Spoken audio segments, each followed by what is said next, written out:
गुजरात सरकार की कंपनियों ने 26 अप्रैल को शेयर बाजार में धमाल मचा दिया। आज शेयर बाजार में सबसे ज़्यादा चर्चा अगर किसी कंपनी की हुई है, किसी कंपनी समूह की हो रही है, तो वह है गुजरात पीएसयू। आखिर इस चर्चा की वजह क्या है?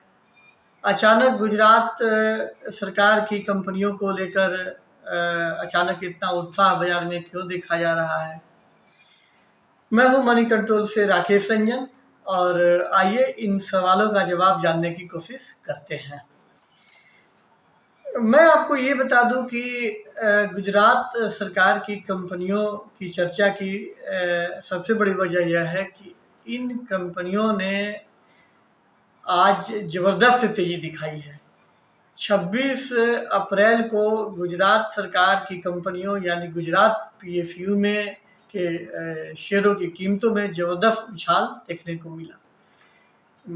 कुल 7 ऐसी कंपनियां हैं गुजरात सरकार की जो शेयर बाजार में सूचीबद्ध हैं और सातों कंपनियों के शेयरों में ज़बरदस्त तेज़ी देखने को मिली। और यह तेज़ी कितनी थी मैं आपको एक झलक इसकी देता हूँ। सबसे पहले मैं बात करता हूँ गुजरात इंडस्ट्रियल पावर की। यह शेयर 19.95% की तेज़ी के साथ आज जो है बंद हुआ और इसका क्लोजिंग प्राइस 91.10 के करीब है। दूसरा जो शेयर है, जो दूसरी कंपनी है गुजरात सरकार की, उसका नाम है गुजरात स्टेट फर्टिलाइजर्स।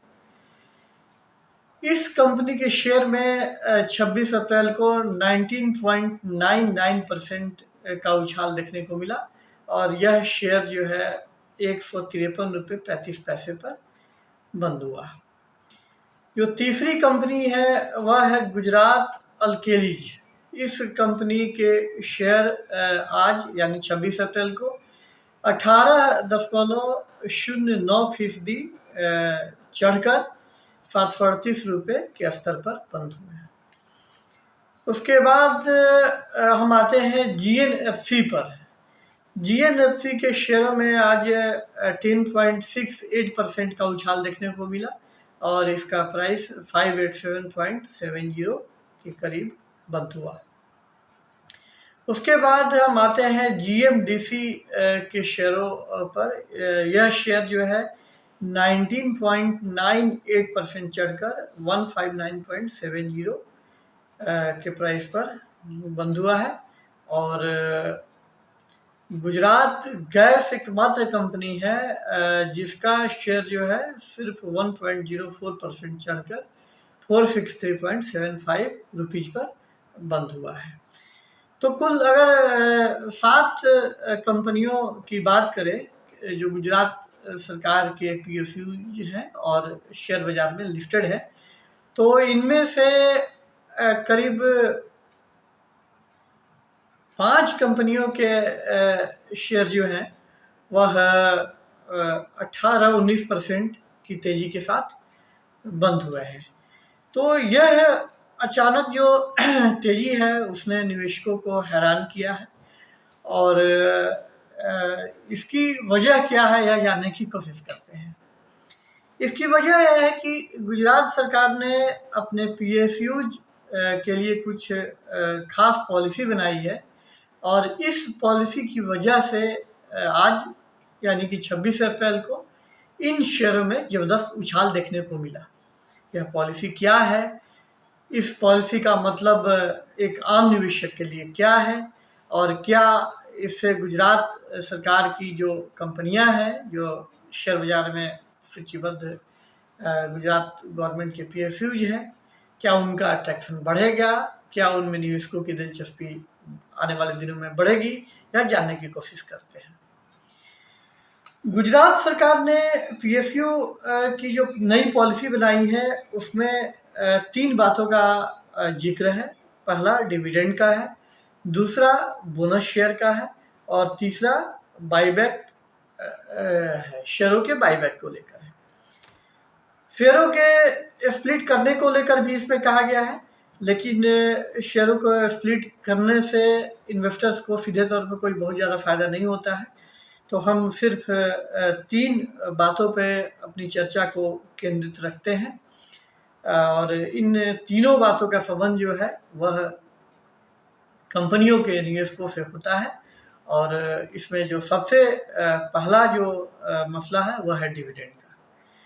गुजरात सरकार ने अपने पीएसयू यानी अपनी कंपनियों के लिए डिविडेंड इशू करना, डिविडेंड का ऐलान करना अनिवार्य बना दिया है और उसने कहा है कि गुजरात सरकार की कंपनियों को अपने प्रॉफिट आफ्टर टैक्स का 30% या नेट वर्थ का 5%, इनमें से जो भी ज़्यादा हो वह अमाउंट डिविडेंड के रूप में देना होगा। इसका सीधा मतलब है कि गुजरात सरकार की जो पीएसयूज है, जो कंपनियां हैं, उनके निवेशकों को अब डिविडेंड जो है वह हर साल मिलना तय हो गया है।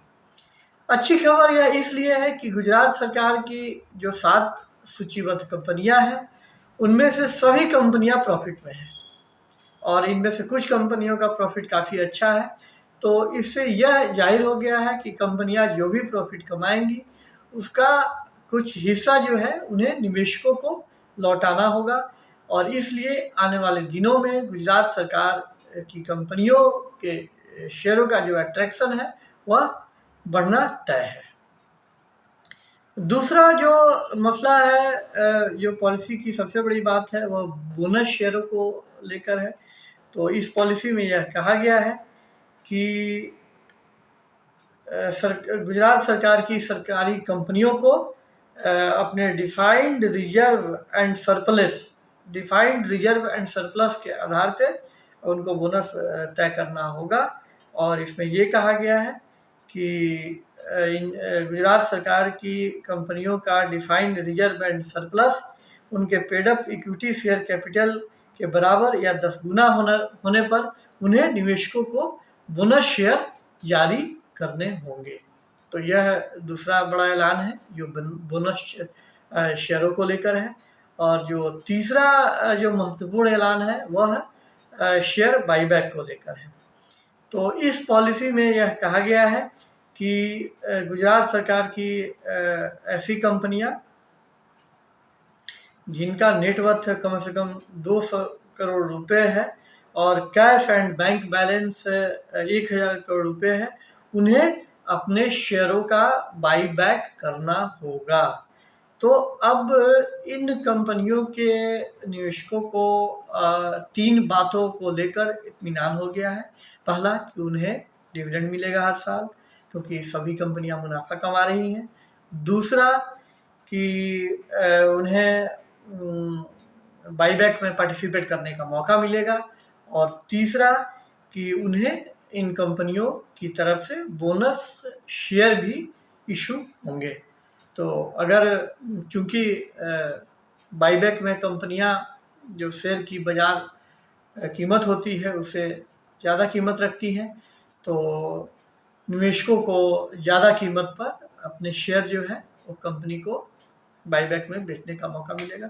तो ये जो तीनों इस पॉलिसी के जो तीनों मुख्य बातें हैं वह तीनों इन्वेस्टर्स यानी इन कंपनियों के शेयर धारकों के लिए फ़ायदेमंद है और यही वजह है कि इन कंपनियों में आज यानी कि 26 अप्रैल को ज़बरदस्त तेज़ी देखने को मिली है और